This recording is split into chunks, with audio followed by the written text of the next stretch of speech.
காலைதோறும் புதியவை. சமாதானத்தின் தேவன். ஆகஸ்ட் 15. சமாதானம் பண்ணுகிறவர்கள் பாக்கியவான்கள், அவர்கள் தேவனுடைய புத்திரர் எண்ணப்படுவார்கள். மத்தேயு 5:9.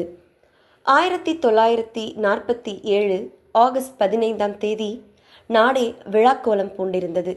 தேசம் சுதந்திரத்தை கொண்டாடும் அந்த வேளையில் தேசத்தந்தை மகாத்மா காந்தியடிகள் சுதந்திர விழாவிற்கு கூட வாழ்த்து தெரிவிக்காமல் கொல்கத்தா நோக்கி பயணமானார்.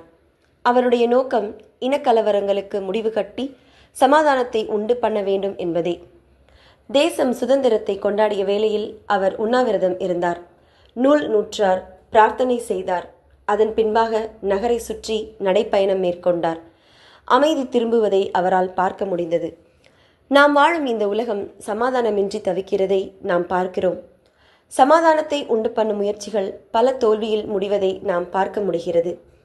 இயேசு கிறிஸ்து சமாதானம் செய்வதற்கு நாம் மேற்கொள்ளும் முயற்சிகளை விரும்புகிற தேவனாக இருக்கிறார். அவர்களை பாக்கியவான்கள் என்று அழைப்பதை பார்க்க முடிகிறது. சமாதானத்தை ஏற்படுத்தும் வண்ணம் தேவனுடைய பிள்ளைகள் மேற்கொள்ளும் அதிகப்படியான முயற்சிகள் என்ன? இங்கு ஒரு மனிதர் தன்னுடைய கஷ்டங்களுக்கான பலனை பெற்றுக்கொள்ளும் தருவாயில் அதை முக்கியப்படுத்தாமல் ஜனங்களின் நலனை பெரிதாக எண்ணினார். அவர்களது நலனில் அக்கறை கொண்டார். அவர்களது எதிர்காலம் சமாதானம் நிறைந்ததாக இருக்க வேண்டும் என்று விரும்பினார். அமைதியை நிலைநாட்டினார்.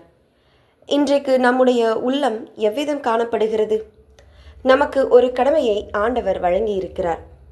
மற்றவர்கள் நலன் மீது அக்கறை கொள்ளும்படியாக நம்மை உற்சாகப்படுத்த விரும்புகிறார்.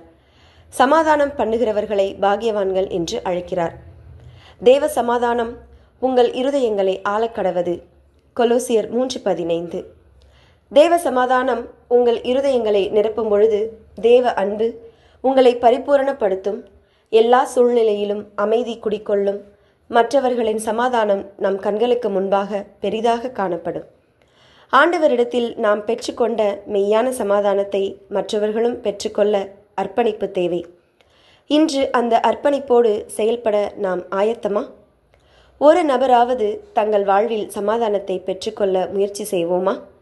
சமாதானத்தின் தேவனே உங்களை வழிநடத்துவாராக. ஜெபம்.